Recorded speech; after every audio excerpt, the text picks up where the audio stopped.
Good evening, ladies and gentlemen, boys and girls. Welcome back to Talk of the Devils, brought to you by talkofthedevils.co.uk, your favourite independent Manchester United podcast. Unfortunately, guys, here we are again. Really shocking performance day. 11 poor players on the pitch. Not what we wanted. I can only apologise for that, but obviously a wonderful, wonderful panel. Phil Marsh, ex-form United player. Thank you so much for joining us, buddy. Give me your thoughts, Phil. I know we've spoken a lot backstage, and it was terrible today, wasn't it? Yeah, obviously, not a great day in the office to put it sort of mildly. I think from the get-go, obviously didn't start the game well at all.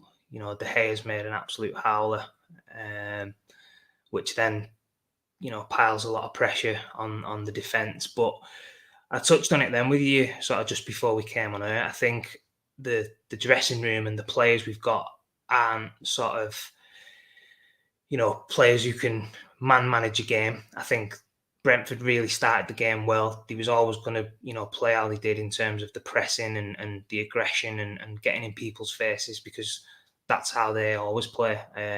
So we didn't do ourselves any favours by trying to play out from the back.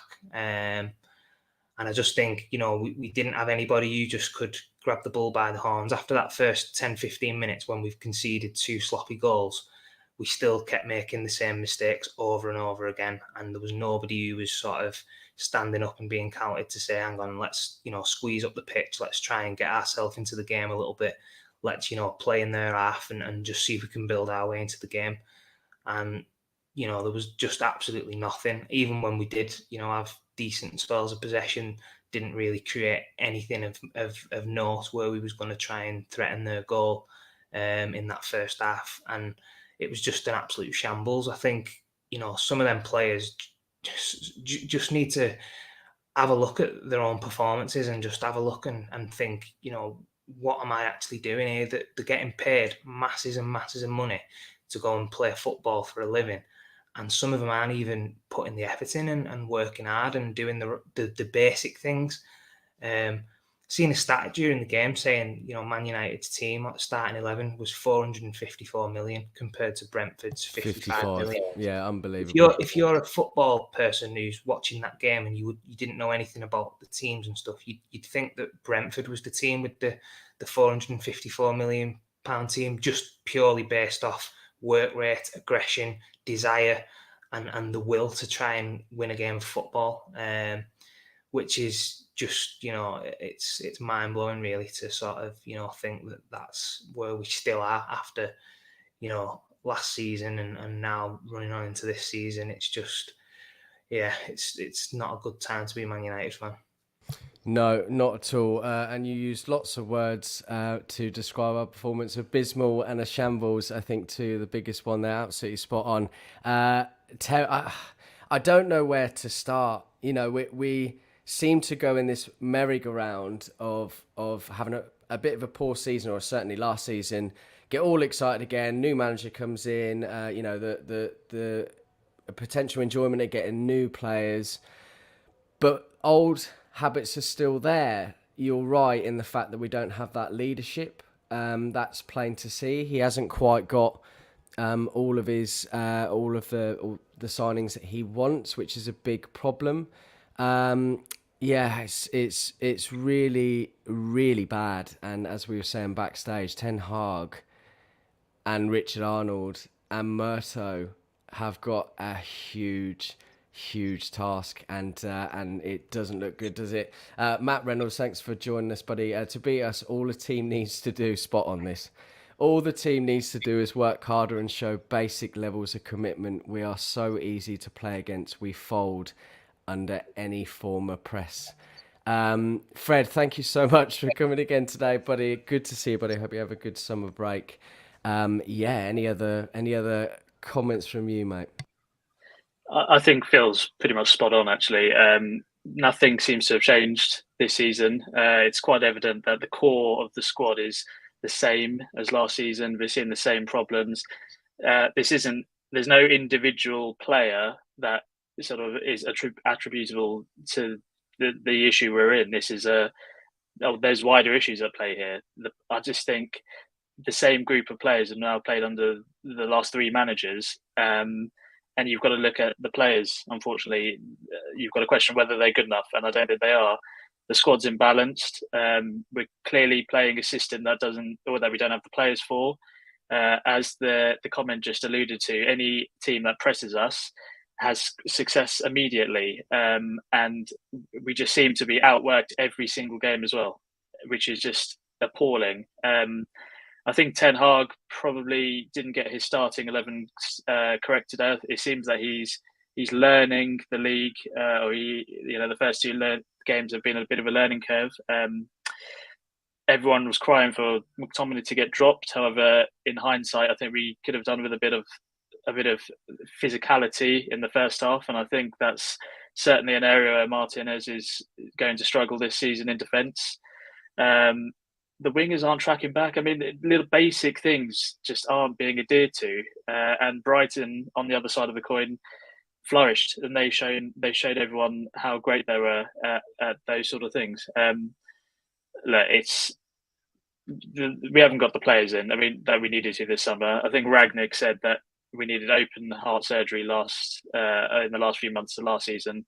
We haven't seen that over this transfer window. And you're right, Richard Arnold and John Murtough have got a long week. I think these 9 days until the Liverpool game are going to be very, very long. And I just think as a fan base, we need to realise that even if we do sign a Frankie de Jong or one player, that's still not enough. There just needs to be radical reform on the pitch and off the pitch. And until we address that, I think this is going to continue. Ten Hag is the first time we've actually got a fantastic coach, and I do see him and the players improving with time. But this is not going to be an immediate fix. This is a long-term strategy that we're seeing, and the club has to put in place now. But unless the manager's back, unless we get our recruitment right in the next few weeks, it's going to be a long season ahead, Mark. Yeah, and it already felt long enough last season. I don't want it again. But there you go. Good points, well made, buddy. Thank you very much for coming to us. As I said, a couple of comments here, and I'll come to you in a moment, Stu. The worrying thing is, although we started brightly, we seem to just crumble after we concede. No coaching will fix that. Need players with winning mentality, which you both alluded to. We're lacking leadership. We're lacking that kind of personality. And I honestly can't see Lisandro Martinez playing as a centre half in this league. I hope he can play defensive midfielder. Stu, obviously, give me your thoughts in a second as well. But we did have a good conversation this morning about who we felt should start, and we didn't see anything of Bruno today. I know that wasn't necessarily his fault, but we feel that the cohesion between him and Ronaldo, and a few other reasons, it would have been better to have someone else starting in replace of him. But in response to this comment, really, do you think maybe Martinez needs to start playing in the centre of the park, which he did do for Ajax, before we move back to centre back? And then just give me your overall thoughts as well. It's a bit of a myth, actually, when people say that you can't be a centre half under 6 foot. It's how you play the game that makes you a centre half. It's not. I don't know if anyone remembers Daley Blind under Mourinho, who was phenomenal. Smaller than him too. We've had a couple of players, Cannavaro, he was 5'8", 5'9", something along those lines. It's what you do, and it's how you position yourself as a player. Phil will know as a forward player that a centre half, if he gives you time, because Phil doesn't like to fight or Phil doesn't like to back in, then he's going to be very quick in his thought process. So Phil always takes the ball on his left-hand side, for example. A good, solid centre half will recognise that early doors, and he'll have to make Phil think differently. If Martinez is going to get into a battle with Phil, and Phil's 6'4", it's a different kettle of fish. Phil's just going to muscle him out of the game. That's how it is. It's not all about making runs. It's about, give me the ball, because I'm just going to muscle. I'm going to put myself on Martinez and muscle him around. So then you've got to ask the question, what are your fullbacks doing, and what is your centre-half partner doing? Because I always talk about segments in football. You look after your own segment. Once you look after your own segment, everything else should take care of itself, providing all the other players and your teammates are on song. But if players aren't recognising what's happening, and this is our problem with our back four today, we weren't recognising the dangers. We all knew the danger. We all knew how Brentford were going to play. We just didn't recognise the danger. When you've got a weak goalkeeper as well, who I think he came off his line once all game again. The third goal was because he wouldn't come and claim the cross, or he wouldn't get in the midst of trying to grab the ball. So players know, pretty much early doors in a match, how it's going to unfold, what you've got to do to get the better your opponent. So it doesn't really matter whether you're 5'8", 5'9", 6'4". It's how you play your opponent, which is key to this. So I think he could be a good centre half, and I don't have a problem with Martinez. What Martinez is struggling with is the pace and the physicality of the Premier League. So he's got to deal with that. He's played against Haaland before brilliantly well. A lower centre of gravity centre half can nip in and win the ball a lot quicker. He sees the play unfold quite well. He anticipates quite well. He can carry the ball quite well. He's sort of tough game, but when you've got an issue with a gaping hole in our midfield that allowing players to run onto you, it's not a question sometimes of having one player to deal with. It's a question of having two players. And when you've got fullbacks that are sleeping or woefully out of position, and you've got runners from wide and you've got runners through the middle, it's going to be a problem for everything. And to cap it all, when you've got the ridiculous numbnuts that is De Gea in goal, who can't recognise what not to do, as Phil and Fred have said, it becomes a real problem for you. So you talked about old habits, and the lads will tell you it's very difficult to get out of old habits unless you put a gun up your arse yourself. Sorry, guys, but unless you do that and you blow your own stuff up, you're the only one that can actually get you out of habits. And we've all sat in dressing rooms. We've all looked around. And you looked across and you thought, you've been absolutely woeful today, and you've challenged that. I get the impression that none of our players challenge each other. They don't challenge each other on the pitch, and I'm pretty sure they don't challenge each other in the changing room. So we've got major issues, but nothing's changed from the last 7 or 8 games from last season to today. And everyone's going to jump on. I'm not saying you, Fred, but everyone's going to jump on the coaching bandwagon again. Oh, our players aren't being coached. They probably are, but they're just not adapting it. Phil, how many times have you sat in a changing room when you're United, you've been told what to do? And if you've stepped out of line or you're 10 yards out of space, who's dragging you back? Your midfield, he's in your ear, isn't he? Constantly in your ear.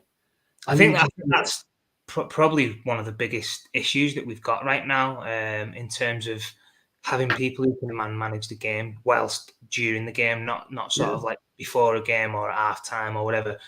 People on the pitch recognizing what's not working, what's not going well, and identifying that and being proactive and trying to fix it during the game. Because a lot of the time we'll see the same mistakes over and over and over again, and nobody's got the sort of, character to sort of pull someone round and say, hang on a minute, you need to, fill in here, or you need to make sure you're chasing back because we're getting caught out on the counter-attack every time. And it's something that's been an issue for a long time.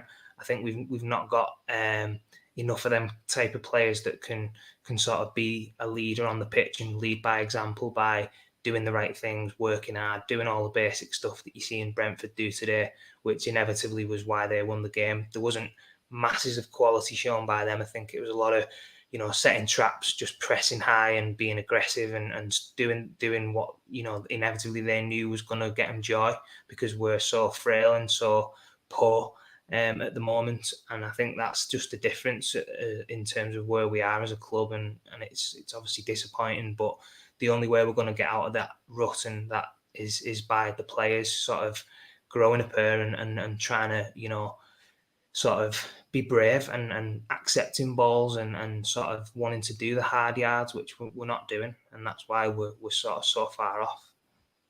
Yeah, absolutely spot on. Just a couple of things that are coming out in interviews I'm going to read through quickly. Ivan Toney obviously played exceptionally today.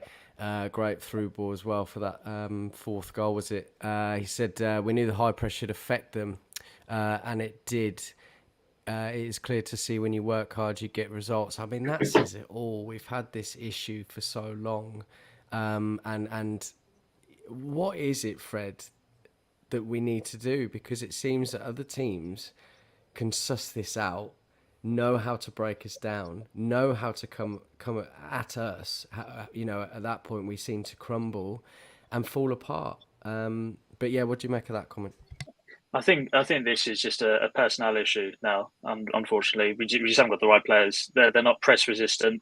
There's obviously a severe mentality issue amongst the players, which I've thought about this for hours on end. I always have in the back of my mind during lockdown when we went on that streak under Ollie, whereby we would come back after games and win in the second half. The players seem to be the same, but something since then, one goal goes in, heads just go down, and it's you can blame that on confidence and wins spring confidence, but these players just aren't showing that, unfortunately. So that was an anomaly, and we've had a few coaches now, and it's just not working. So that's all fingers point to the players. I think we just need to strip the squad, and we need to invest. There's been the recruitment's been for me one of the most fundamental issues in the last sort of 5 to 7 years. We haven't got that right.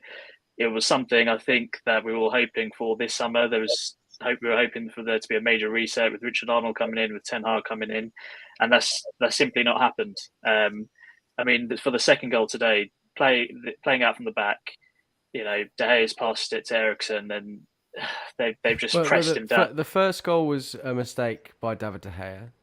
Yes. The second was that the one where had a goal kick and it went straight to Eriksen, wasn't it? That was his issue. Third one, Martinez. I know it's going to take a little bit of time. He had a great game. Well, not a great game, but he was one of our better players last week.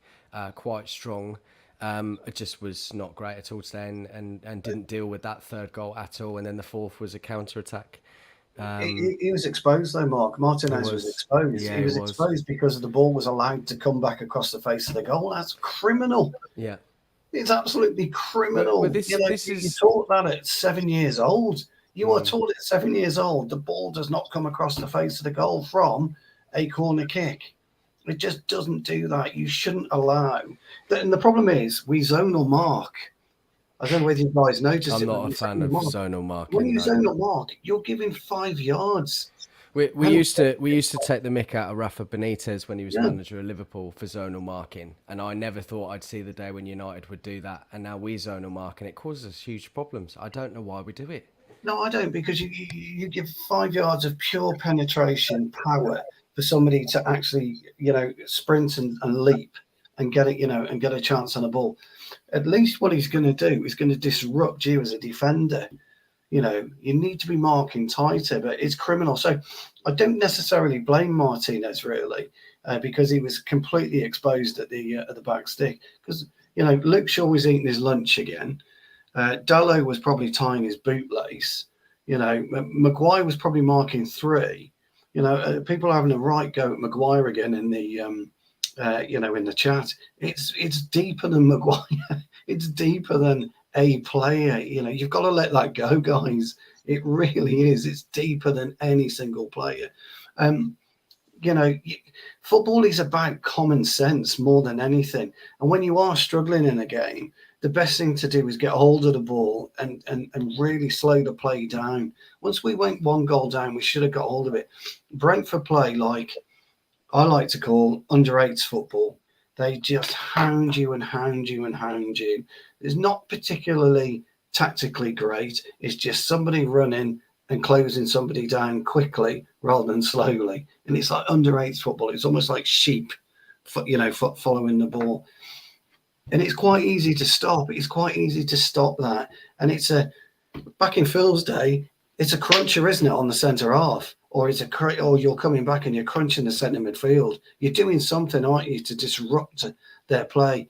How many times did their fullback, that little lightweight, fullback. Rashford didn't even go at him, didn't put him in the stands once. What's all that about? The game's gone soft. The game is just gone soft. It really has. I just give up. One thing that I'll never get sick and tired of, Stu, is your analogies. So Sorry. thank you very much for those. Really, really appreciate it. Just going to come to a couple of comments. Thanks for all your comments so far. Actually, firstly, there's loads of you on Twitter. Come over to youtube.com/Talk of the Devils. A few of you on Facebook as well. We want to see your comments and we want to obviously discuss those. Dave, welcome back, buddy. The worrying thing is, although we started brightly, we seem to just crumble after we concede. No coaching will fix that. Need players with a winning mentality. Matt Reynolds, good to have you back again as well, buddy. This squad can't be coached. The keeper that is passive. Yeah, we've spoken about that. Stu and I had a long conversation about that many times. Wing backs that don't get back in position yet, and also wingers as well that don't seem to cover. There's 3 problems in a 5-man defence before a ball is even kicked. We don't have a proper team captain. We've got Maguire, who is just rubbish, garbage. Matt, again, our mentality is lightweight. We've played great behind closed doors. I hate the term, but we're a bunch of snowflakes. So some comments by Gary Neville, actually, and all of your comments about players and mentality. Gary sort of made some comments about that, and everyone in the comments too. Everyone's saying the same thing. These players have proven under 3 different managers that they don't work as hard as the team they play against. Yeah, absolutely right. David De Gea's come out in the interview as well. I cost 3 points to my team today, and it was a poor performance by myself. It was a horrible day. We should react better. I should save the first shot, and the result would be different. Sometimes I maybe have to read the game better and go long for the second goal. Really sort of damning on himself there, which is such a shame. You know, you don't want to single anyone out, but he was poor today, and it is a shame. When the games that matter to you need bravery and proper players, we need to keep working. Heads up, it is the beginning under a new manager and a lot to improve on. Anything from that really, Phil? Obviously, he's in agreement there, sort of holding his hands up. But you can blame all 11 players. You know, we Stu and I will be a little bit scathing towards David De Gea. I love the man. He's done wonderful things over the years, but he has his frailties, and I think they've come to the forefront for a lot more fans in the last couple of years. But what are your thoughts on those comments from Gary and himself? Yeah, I think obviously today I wouldn't necessarily put all the sort of blame on one player. I think as a collective group of players, he was just nowhere near good enough. As we've touched on, I think the way the game was won was just by footballing nous and just hard work and sort of, you know, desire to want to win a game of football, which, you know, that should be the bare minimum that you expect from any team, you know, let alone Man United, who, you know, has been renowned for that for so many years, up until sort of late, which is, you know, criminal really to sort of think that that's, you know, the standard and the level that we're at. But unfortunately, we're seeing it sort of week in, week out that teams know exactly, you know, where we're weak and our frailties, and we're not learning and we're not sort of reacting to stuff on the pitch. You know, we've made mistakes today which have cost us the game in the first half. The game was over, dead and buried. No chance of getting back into that game after half an hour had gone, which is totally unacceptable. But then, you know, again, that's where you've got to look at characters, and we haven't got any who can, you know, sort of even play for a little bit of pride, try and salvage something out of the game, maybe try and, you know, nick a goal and just see what happens and try and get a little bit of something to take out from the game that's a positive. And there was nothing there for me today. And the games don't get any easier. You know, we've got Liverpool next, and they must be rubbing their hands thinking, you know, this Man United team at the minute is so easy to play against. And you know, teams like that, you know, must be, you know, can't wait to sort of play against us, because we're just such a shambles at the minute. It's just unbelievable. And the thing for me is, like, obviously Ten Hag is coming, and, you know, he's inherited the players. He's brought a couple of players in who's, you know, finding the feet, like to Martinez and stuff.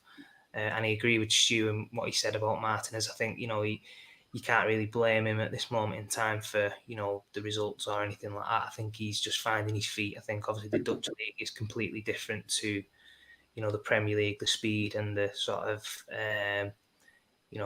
tempo of the game is far superior. So I think he will sort of come good. But yeah, it's just about now, trying to, get that out of your system as quick as possible.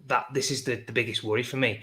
If it was a group of players where, if you look at maybe a Liverpool or City and they get a result that's sort of, an anomaly in their season and they get beat, as a supporter, you'd be thinking, all right, the next game they're going to have a massive reaction. They're going to, bounce back, and everyone's going to be, chomping at the bit to try and prove a point. I don't feel that way with this group of players at all. I don't have the belief and the sort of, drive to say these players will come out now against Liverpool wanting to prove a point, wanting to show how good they are, wanting to, get the season started with a win. And I know it's a tough game, but we don't have them type of players that have got that sort of DNA within them to want to be as good as they can be and, run through a brick wall for the club, for the shirt, for the fans. It's just, it's never going to change because we've seen it under 3 different managers. So, yeah, it's not a good time to be a fan of Man United, but, you've got to try and live in hope that things will change. So that's all we can do at this moment in time and give the manager a bit of time. I totally agree. I've just seen the distance covered statistics, actually. We covered 95.6 kilometres and Brentford 109.4. And given the heat conditions, that's nearly 15 kilometres more. I just think, I go back to recruitment. We haven't got the right profile of players. Like Phil's mentioned, we haven't got those leaders. There's people to, take games by the scruff of the neck to, okay, next week, go that extra 10% to redeem themselves from the previous week. We've just got people who walk around. Once their heads are down, they're down. There's no bounce back whatsoever. No, and I think Ten Hag's got to be ruthless in these next few weeks. He's going to have to change things.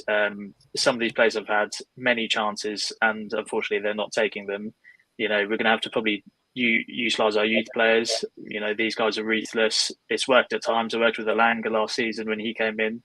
And I've actually just seen that Ten Hag's actually said that we need new players, we need new quality players. So I wouldn't be surprised if there's now a panic spree, which may or may not be the right thing. To Frankie a little bit there, because he said we need new players and quality players. We would try and convince them to join. So the thing, after today, who wants to join? And the other, I said it earlier. Frankie De Jong, he may come, but that doesn't solve our issues. Unfortunately, no. We need, our midfielders. Where's the defensive aspect? If are we going to play Frankie De Jong in, against the City, Liverpool, there's just no. Like Stu mentioned, the wingers aren't tracking back. There's big question marks on the fullbacks. We need, like Ragnick said, 8 to 10 players, and you can't address that in one window. But I just thought we'd be a bit more radical this window, and then in the next 2 or 3, we would address certain problem areas, like eventually invest in a new goalkeeper and whatnot. But and the other thing, just on that, we are evidently looking at the Eredivisie, and we're going for Ten Hag style players. That's a good thing, but the club, where's the strategy from the scouting department? Surely there's got to be. Okay, we haven't got a right back. Where's our right back list? Why hasn't Wan-Bissaka? What's going on with him? Why, if he's not going to be considered this season, why is he still at the club? Why has there not been a replacement? Brendan Williams, Garner, these players, they're just sitting idle. And the problem is our rivals, they've strengthened considerably. They've got all their business done in May and June. How many points do we have to drop to actually, light the fire under our asses if ever we needed a reason to already? We're bottom of the league now. I know it's only been 2 games. We've got Liverpool next week. I'm just shocked that we waited so long when these issues should have actually been addressed, April, May. when Ten Hag came in. Yeah, we it seems that every other club, bar Leicester, have done all their business already and have acted quickly. They knew what they needed to strengthen, have got the right people in they're not rebuilding a new structure, new manager, whatever else, and they've got it all done. And I think we've been pretty slow, very slow, too slow. As much as we do, and Fred's right, we need desperately need new players. You've got to question why the existing group of players weren't prepared for what Ten Hag was going to do. Why haven't they looked at what he was doing?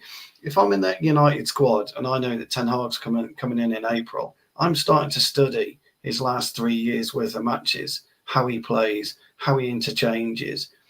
That's what a professional footballer should be doing. You should be doing that. That should have been the biggest thing you should be doing. Ready for your holiday. Make sure you're ready for when he comes in and you understand what he's talking about. Okay, because he hasn't changed very much since Utrecht, Bayern Munich, and Ajax. Very, very similar in his approaches. Very, very similar in the styles of play that he wants to do. So why aren't these players, or why haven't these players adapted to it? They're professional footballers. Professional football. And I know this is going to sound flippant. It's not a difficult sport. It's not difficult. The parameters don't change of the pitch. The goals haven't changed in terms of size and position. Okay, nothing's changed from when these players were 8 years old to where they are today. So why haven't these guys gone and looked and seen what Ten Hag has done and gone away and adapted themselves? It's not rocket science. It's not difficult. Why aren't these players individually using the analytics department? Who am I going up against? I'm going up against Ivan Toney. What's his favourite move? Where does he always bring the ball down? Which foot, right or left? Does he chest? Does he head? Does he elbow? Does he turn to the right? Does he turn to the left? Why aren't they prepared? Why aren't these players preparing? They did talk about an analytical department a few years ago, particularly recruitment, but that doesn't seem to have happened, and they don't seem to do enough research. But from what I can see for that, you're absolutely right. You come up against particular players, you need to know how to deal with those players, and there was absolutely none of that. I mean, you look at the squad today, and I know it's easy for us to say now because we've seen it. You had 11 very short players on a field against a team that were the fourth highest scoring from set pieces and had a huge amount of height. Like that just seems crazy to me. Absolutely nuts. I'm just going to move on, Stu, just very quickly. Wayne in the comments. Evening, lads. Hope you're well. Great analysis. Good on you all for being so level-headed. I really struggle. I think if you just seen me 5 minutes earlier, I would have been an absolute wreck. But there you go. Thanks for joining in, Wayne. Good to have you here as always. Loads of you watching, loads of you on Twitter in particular as well. Come over to YouTube. It's really important to us. We want to discuss your comments, want to see your comments and go through that. But anyway, we do appreciate it. And obviously, if you can like and subscribe, that's important to us too. Just some more comments from Eric Ten Hag. Phil, before I come back to you. Difficult for me and a surprise. The team has to take responsibility and I feel sorry for the fans. We let them down. I asked them to play with belief and take responsibility. That's what they didn't do. Only when we stick together we will overcome it. Don't get me wrong, the manager is the main responsibility and I take that, but I have to give them belief and they have to get it by themselves. On the first two goals, both individual mistakes, that's clear. Mistakes are part of football. You have to keep going, but you have to especially act. 3 changes at half time was about bringing fresh ones. I could have changed all 8 others as well. I mean, that's quite damning, isn't it? But he knows obviously what's wrong. That's what you'd expect from the manager. It's 2 games in. We had a good pre-season. That's a different kettle of fish, but you kind of have to work on that and work off the back of that. But it's obviously way too soon. I'm fully behind Eric Ten Hag. I love him as a manager. I love him as a coach, and I think he's probably been given too much responsibility of recruitment as well. But is it being in the dressing room previously, Phil? Is there anything that you might be able to suggest that the players need to do or going forward, because we've got to get this changed as soon as possible. You know, we're sitting bottom at the moment, have lost the first 2 games, and we need to start picking up points as soon as possible. Yeah, well, I think obviously with what Ten Hag's saying there, obviously he sets up with the team. He obviously wants to play a certain way, which is fine. You know, fans have got to give him a bit of time to, you know, put that in place. But I think I'll come back to it again. I think, you know, players on the pitch have sometimes just got to be take more responsibility. I think, you know, the first goal's gone in. You know, it's a howler from De Gea. Confidence isn't going to be great, and then, you know, Brentford are setting traps, waiting for us to play out at the back. You know, you've got Ericsson with a man, you know, right up his arse, and we're playing a ball on the edge of our box after just conceding. So we're playing straight into their hands. Players need to be a little bit more savvy and realise that, right, hang on a minute, you know, we're under the cosh here, we're away, we've just lost our first game, we've conceded a sloppy goal. You know, right, we're not doing that. Ten Hag's obviously, you know, told us to play out, but hang on a minute, we've got to manage the game. This is what's happening right now. We're squeezing the play up, and we're going to play in their half, and we're going to try and get ourselves into the game. And unfortunately, we haven't got people who are brave enough and sort of, you know, big enough to make them decisions on the pitch. And I think obviously that today was you know, inevitably why we sort of, you know, capitulated in that first half, because the same mistakes just kept happening over and over again. And I think the biggest problem he's going to have for me now is, as the season progresses and, you know, we get further on in the season, I don't think he knows he's you know, his best starting 11, which is, you know, scary to think, because when I look at other teams who play, and you think, right, the team basically picks itself, you know, for, you know, your other teams in the league, because you know what you're going to get from them. They've built up relationships with each other. They're consistent. They have, you know, that rapport with each other, because they complement each other and they work hard for each other.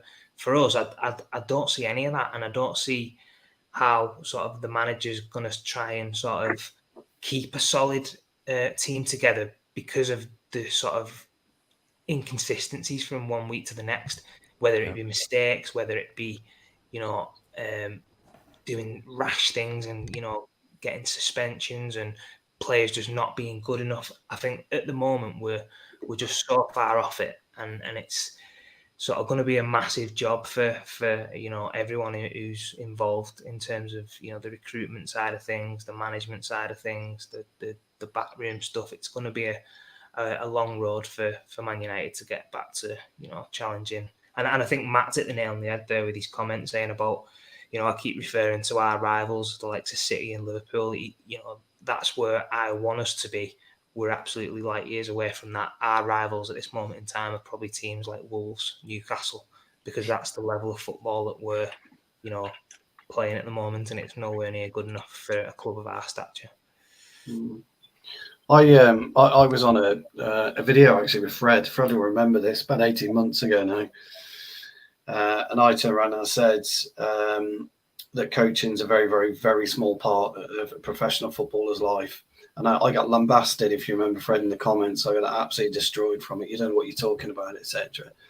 And I was speaking about application and aptitude, as you guys will know. And I maintain that.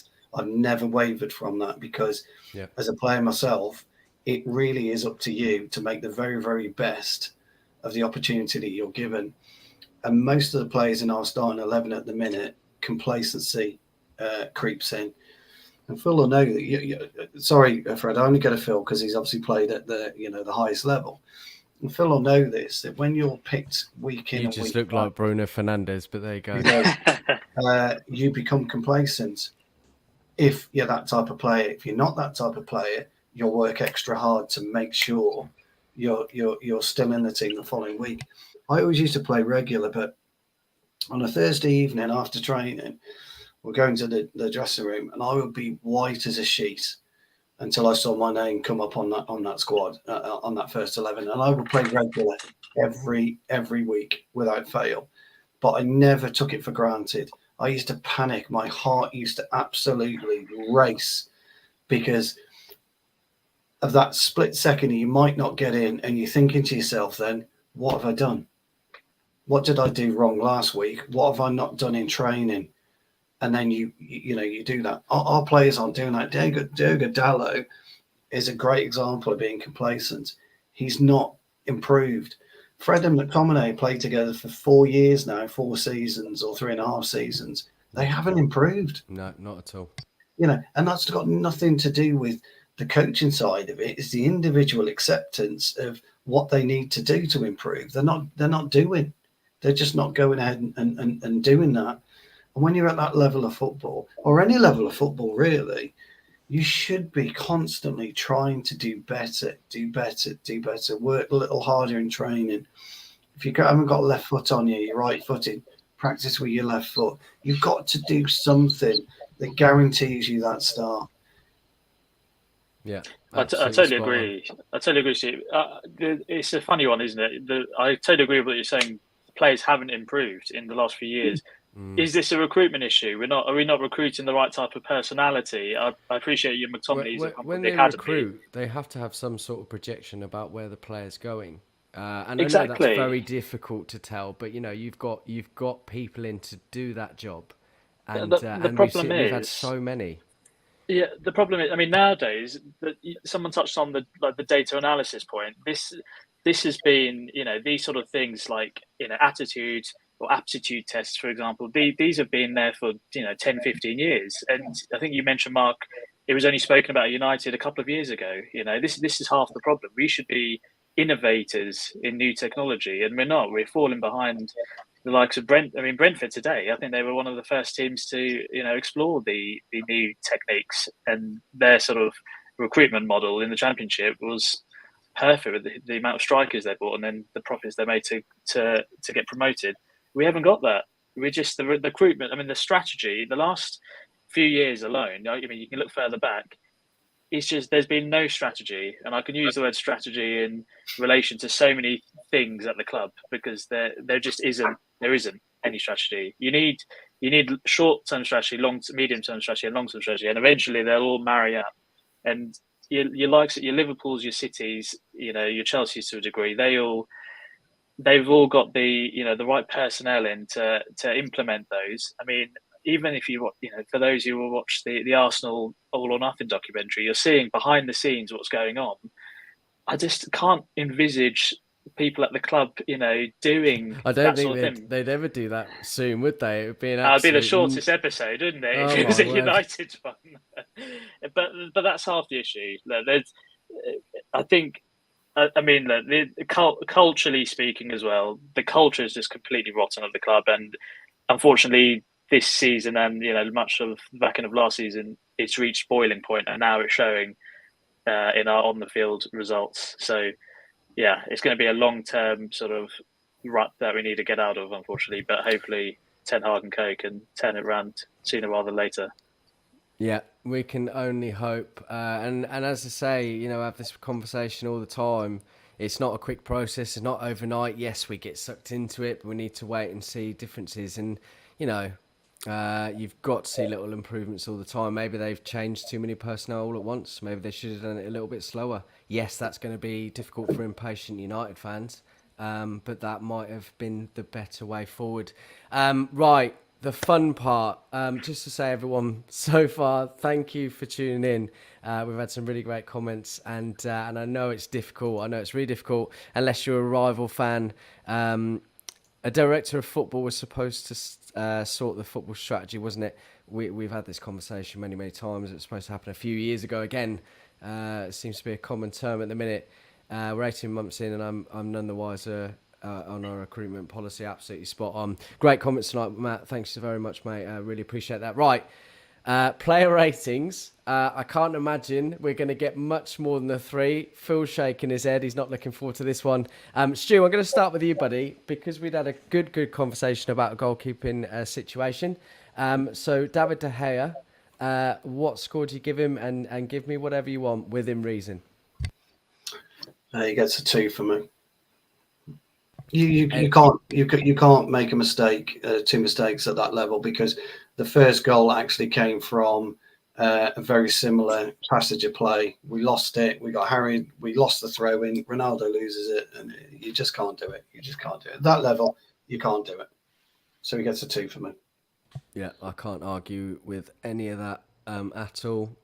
Fred, Diogo Dallo for you. A 2 as well, I think. I mean, he did have the mistakes to show on similar to unlike De Gea, but I just think that's one of our weakest positions. And not talked about enough, is it really? Not the talked right about enough. Position?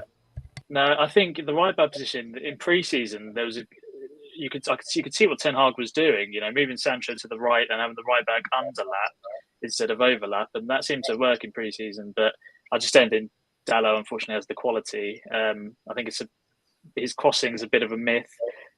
Defending is very questionable, and I certainly think we can upgrade in that position. So, yeah, 2 unfortunately today from me. Yeah, can't argue with that. Phil, I'm going to give you Martinez and Harry Maguire, please. I think probably a 2 again. Obviously, conceding 4 goals in 45 minutes of football as a defender, is criminal.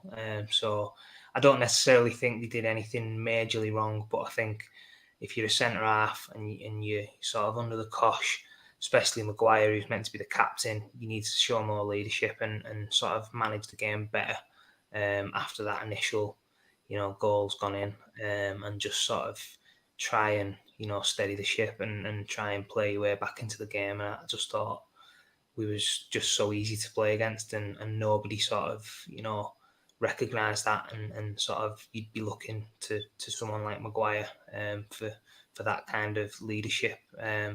So yeah, just conceding 4 goals and isn't acceptable.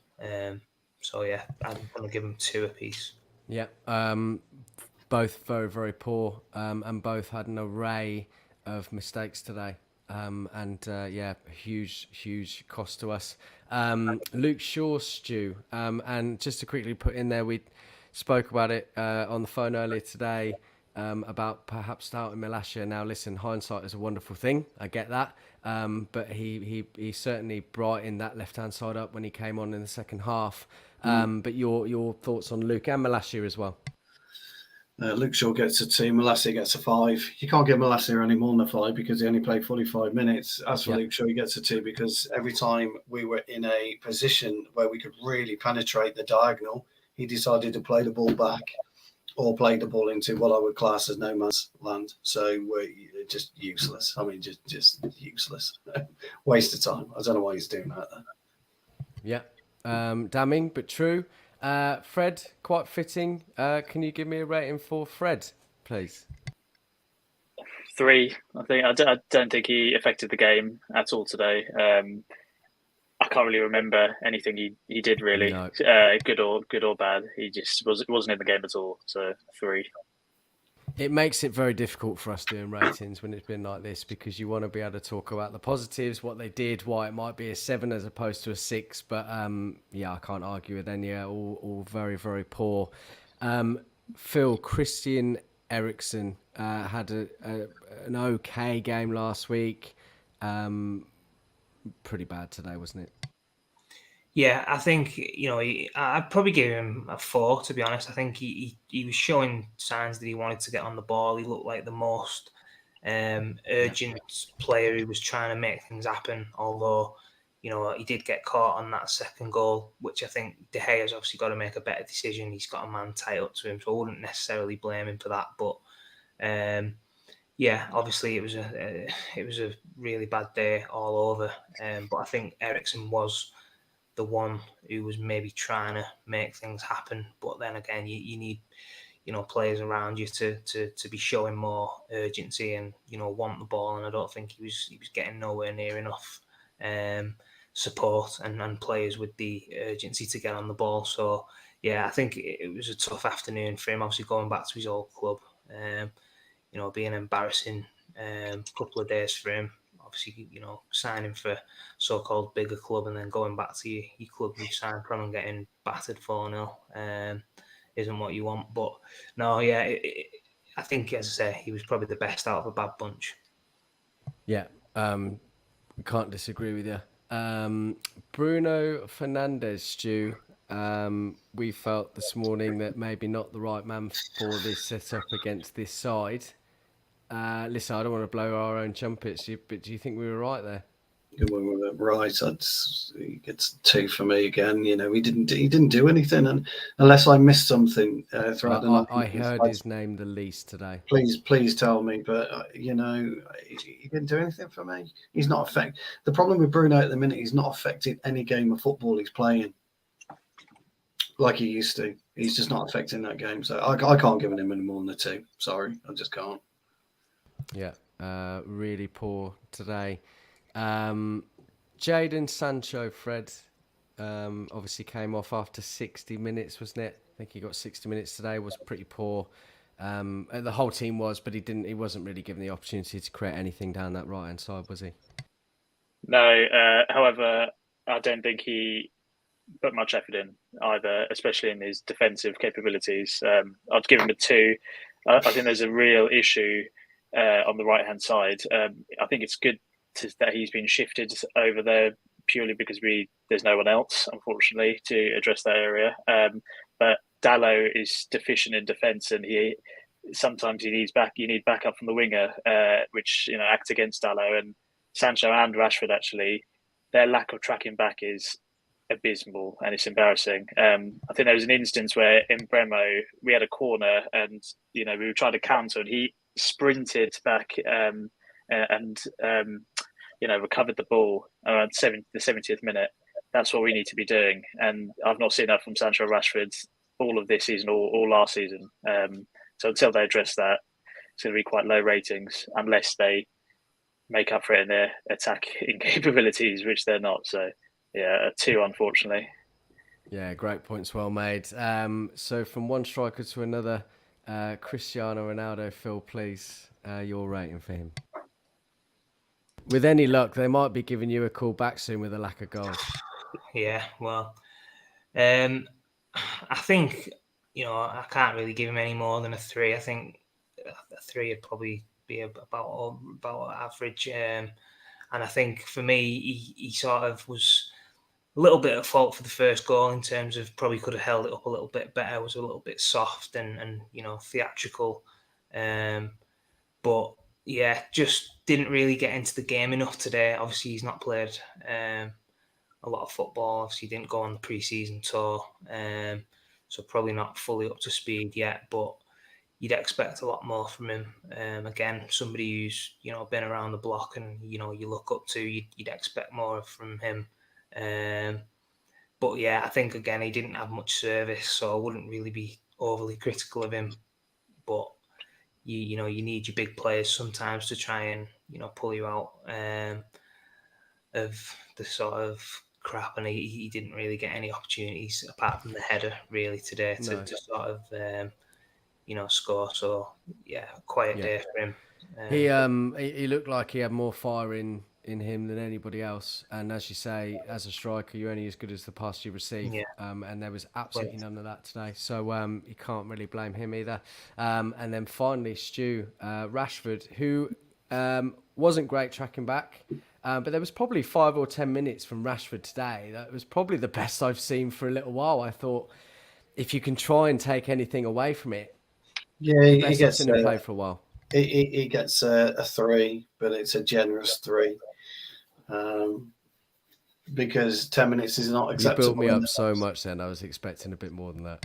No, 10 minutes is not acceptable in a top-level game of football. No, you're right. I just was pleased with certain things we hadn't seen for a little while from him. I was pleased, but on certain points, he was lazy again. As Fred pointed out and alluded to, he wasn't tracking back like Sancho. Look, we're not seeing the Sancho that we saw at Dortmund.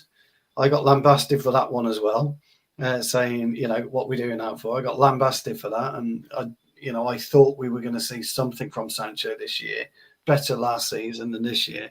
We just aren't seeing anything from the players that are coming in, such as Varane. I got lambasted for that one as well. But, we're not seeing anything from these players. So he gets a 3, Rashford, but that's a generous 3. Yeah. Good points, well made. I'm so sorry, guys. I can only apologise again, and hopefully, well, we can write the next game off, but maybe the game after that, we might be able to have some positivity. Just to give our viewers a bit more, I just want to say thanks again for everyone tuning in. It's been great to have you here. Loads of viewers today, which is always good. Just under bad circumstances, but it is what it is.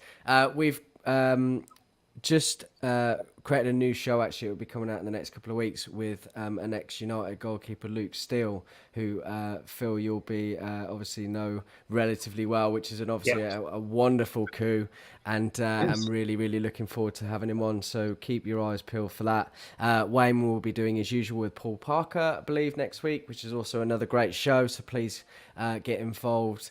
Another massive show.